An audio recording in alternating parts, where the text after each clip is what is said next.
my 3 favorite ways to come up with blog ideas. Okay, number 1 is my ears. I listen. In every conversation that you have with people about what you do, your clients or prospects, they ask you questions. And those questions are great blog topics because they are things that you're an expert on that other people are concerned about and want the answers to.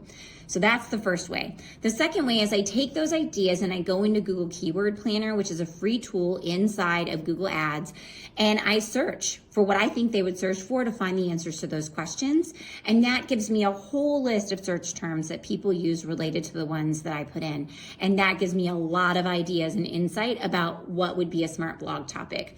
And then last but not least, I subscribe to other industry newsletters. And that gives me an idea of what the trends are in the industry and what they feel are important topics to blog about. And I can always piggyback on those ideas and offer advice. So for more ideas on what to blog about and how to validate yours, hop on over to the latest episode of the Marketing with Purpose podcast.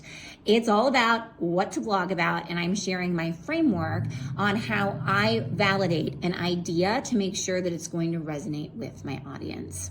I'll meet you over there.